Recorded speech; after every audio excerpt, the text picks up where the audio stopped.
Selamat pagi teman-teman. Saya harap teman-teman semua sekarang dalam keadaan sehat, sehingga kita semua dapat bersama-sama belajar pada hari ini. Pada pertemuan minggu pertama, teman-teman sudah belajar tentang apa itu perusahaan dagang, kemudian karakteristik perusahaan dagang, transaksi, syarat pembayaran, dan syarat penyerahan barang. Nah, di minggu kedua ini kita akan belajar tentang tahap penyusunan siklus akuntansi. Dengan saya, Febrina Nur Asifa, dan teman saya Maria Lilis Triani. Sebelum kita masuk ke contoh penganalisisan, di sini ada 9 akun yang perlu teman-teman perhatikan.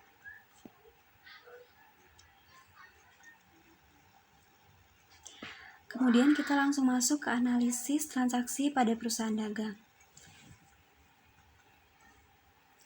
Yang pertama, analisis pembelian barang dagangan. Pembelian barang dagangan dapat dilakukan secara tunai maupun secara kredit. Untuk yang secara tunai, contoh pada tanggal 3 Februari 2019, dibeli secara tunai barang dagangan seharga Rp20.500.000. Maka kita akan mencatat pembelian di sebelah debit sebesar Rp20.500.000. Kemudian kas kita akan berkurang, dicatat di sebelah kredit sebesar Rp20.500.000. Kemudian untuk pembelian barang dagang secara kredit. Contoh, pada tanggal 10 Februari 2019, dibeli secara kredit barang dagangan seharga Rp30.500.000 dari toko Makmur Jakarta. Maka pada tanggal 10, akun yang perlu kita catat yaitu akun pembelian di sebelah debit sebesar Rp30.500.000. Kemudian karena kita melakukan pembelian ini secara kredit, maka kita mencatat utang dagang. Utang bertambah di sebelah kredit sebesar Rp30.500.000 di sisi kredit. Kemudian analisis transaksi pada potongan pembelian. Kemudian analisis transaksi pada retur pembelian dan pengurangan harga.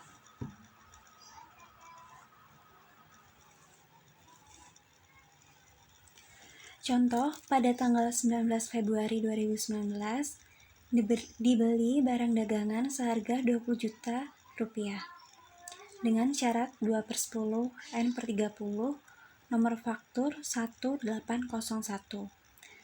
Nah, untuk tanggal 19, kita akan mencatat akun pembelian di sebelah debit sebesar Rp20 juta.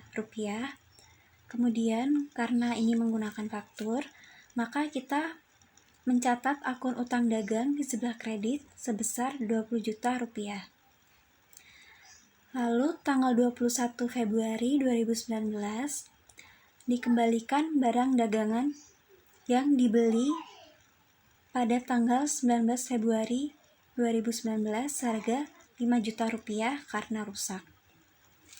Maka pencatatan akun pada tanggal 21 yaitu karena kita mengembalikan barang yang rusak, maka utang kita akan berkurang. Utang berkurang dicatat di sebelah debit sebesar Rp5 juta. Kemudian kita mencatat akun retur pembelian dan pengurangan harga sebesar Rp5 juta di sebelah kredit.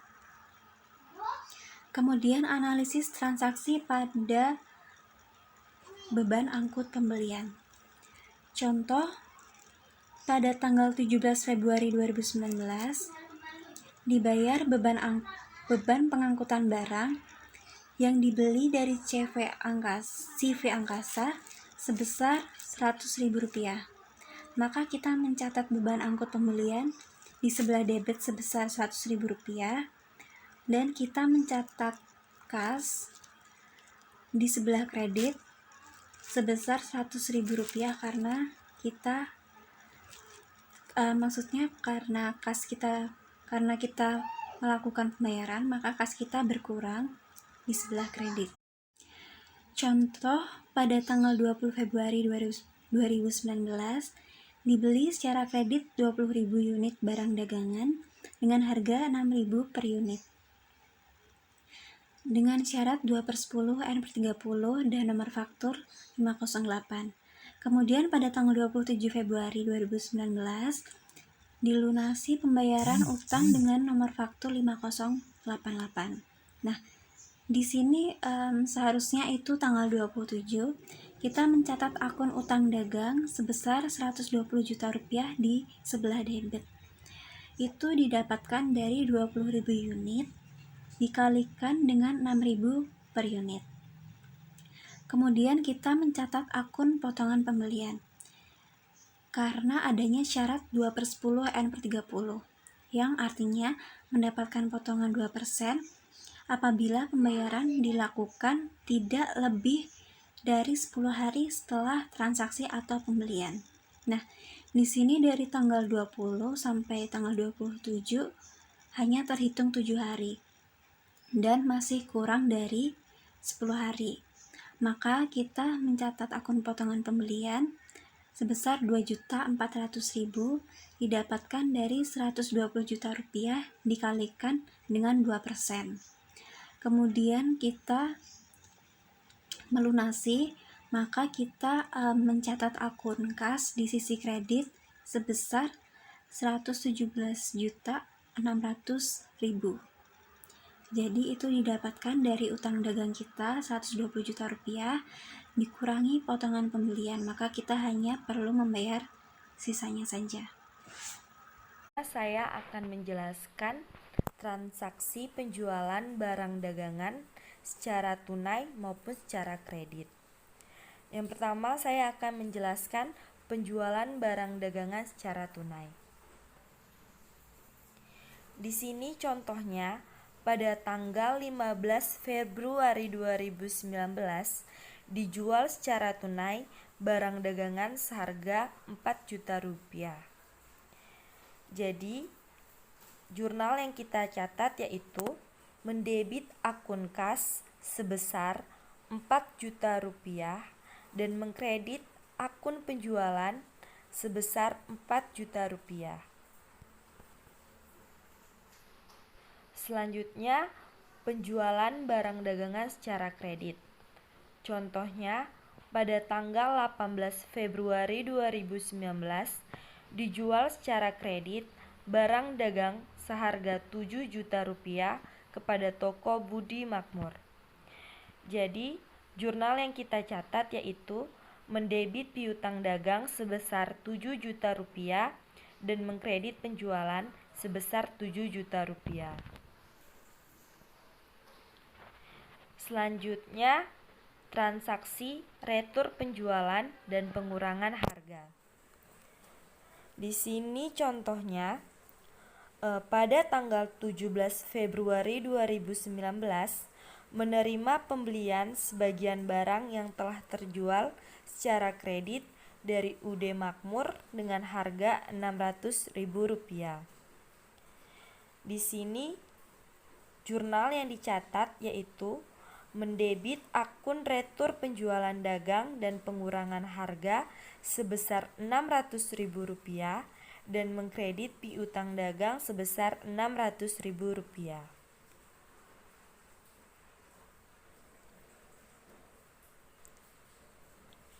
Selanjutnya, transaksi potongan penjualan. Di sini contohnya, pada tanggal 2 Februari 2019 dijual barang dagangan seharga 7 juta rupiah dengan syarat 2/10 N/30 kepada toko Sekawan dengan faktur nomor 305. Tanggal 7 Februari 2019 diterima pelunasan atas penjual barang dagangan tanggal 2 Februari 2019. Jadi, jurnal yang kita catat pada tanggal 2 Februari 2019 yaitu mendebit akun kas sebesar 6.860.000 dan mendebit potongan penjualan sebesar 140.000 dan mengkredit piutang dagang sebesar 7 juta rupiah. Di sini kenapa mendebit akun kas sebesar 6.860.000? Dikarenakan harga jual yaitu 7 juta rupiah dikurangin potongan penjualan 140.000 rupiah. Jadi pada tanggal 2 Februari itu kan dijual barang dagangannya seharga 7 juta rupiah. Dan di situ ada syarat pembayarannya yaitu 2/10 N/30, yang berarti jika pembayaran dilakukan dalam jangka waktu 10 hari atau kurang akan mendapat potongan 2% dan pembayaran neto faktur paling lambat 30 hari. Jadi di sini dari tanggal 2 Februari sampai 7 Februari waktunya itu masih kurang dari 10 hari. Jadi masih mendapatkan diskon sebesar 2%. Jadi 2% dari 7 juta rupiah yaitu 140.000. Jadi mendapatkan potongan penjualan sebesar 140.000 rupiah. Selanjutnya, transaksi beban angkut penjualan. Di sini contohnya pada tanggal 13 Februari 2019 diterima faktur dari CV Tiki atas pengangkutan penjualan barang dagangan yang dilakukan secara kredit sebesar Rp300.000 dan pada tanggal 20 Februari 2019 dibayar beban angkut sebesar Rp200.000 secara tunai. Jadi jurnal yang dicatat pada tanggal 13 Februari 2019 yaitu mendebit akun beban angkut penjualan sebesar Rp300.000 dan mengkredit utang dagang sebesar Rp300.000. Kenapa mengkredit utang dagang? Karena ini dilakukan secara kredit. Dan untuk tanggal 20 Februari 2019 yaitu akun yang dicatat mendebit beban angkut penjualan sebesar Rp200.000 dan mengkredit kas sebesar Rp200.000 karena dilakukan secara tunai. Selanjutnya tentang persediaan barang dagang. Persediaan barang dagangan memiliki ciri barangnya dapat disimpan, berarti terdapat perlakuan khusus dalam pencatatan barang dagang yang masuk dan keluar. Selain itu, pencatatan juga dilakukan untuk mengetahui persediaan barang dagang jangan sampai kosong.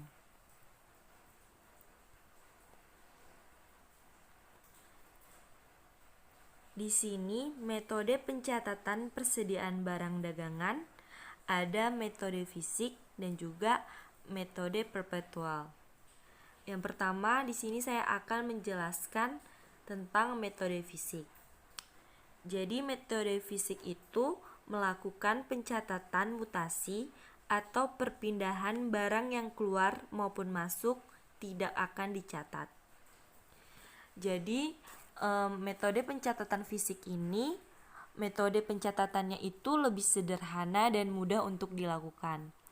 Pada pencatatan metode fisik ini, pencatatan untuk transaksi pembelian dan penjualan dibedakan satu sama lain.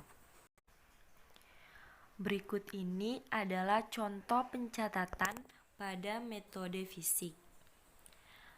Transaksi pertama yaitu pembelian barang dagangan secara tunai. Jadi metode pencatatan fisik jurnal umum yang dicatat yaitu mendebit akun pembelian dan mengkredit kas. Untuk transaksi pembelian barang dagangan secara kredit, mendebit akun pembelian dan mengkredit utang dagang. Untuk transaksi pengiriman kembali barang dagangan yang telah dibeli atau retur pembelian secara tunai, mendebit akun kas dan mengkredit retur pembelian dan potongan harga.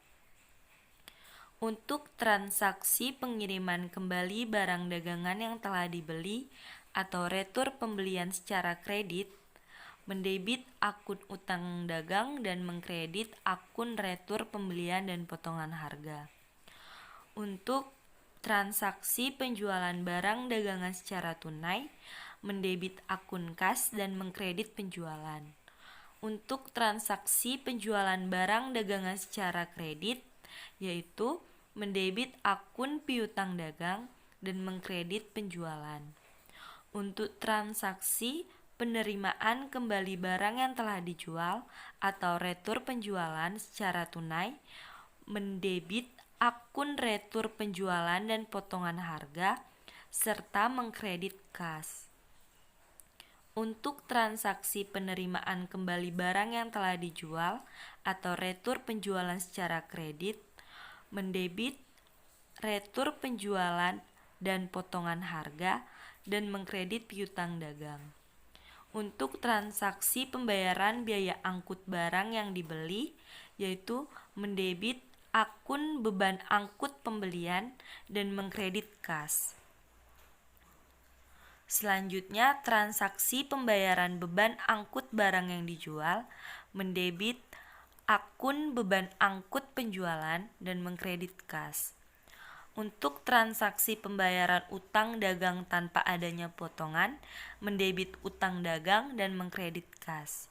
Untuk transaksi pembayaran utang dagang dengan adanya potongan, mendebit utang dagang dan mengkredit kas dan juga mengkredit potongan pembelian. Untuk transaksi penerimaan pelunasan piutang tanpa potongan, mendebit kas dan mengkredit piutang dagang. Untuk transaksi penerimaan pelunasan piutang dengan potongan, mendebit akun kas dan juga mendebit akun potongan penjualan serta mengkredit piutang dagang. Selanjutnya, metode pencatatan perpetual.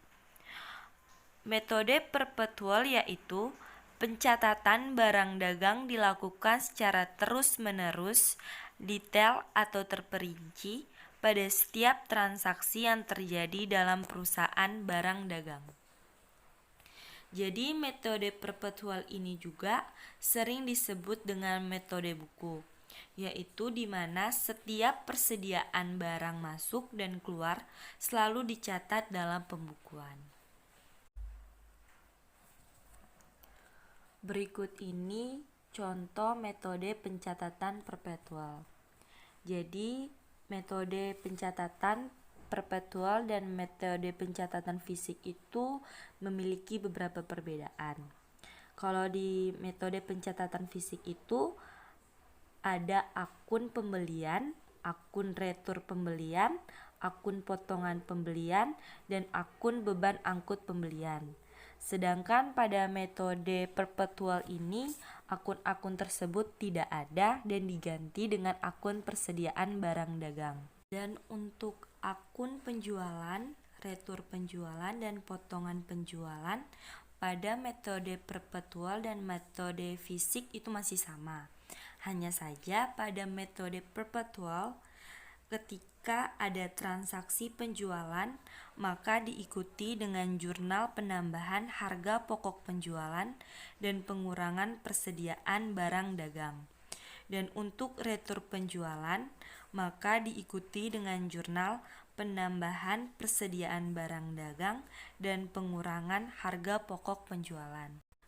Nah, dari beberapa perbedaan yang telah saya jelaskan tadi, anak-anak dapat lihat transaksi-transaksi serta pencatatan jurnalnya.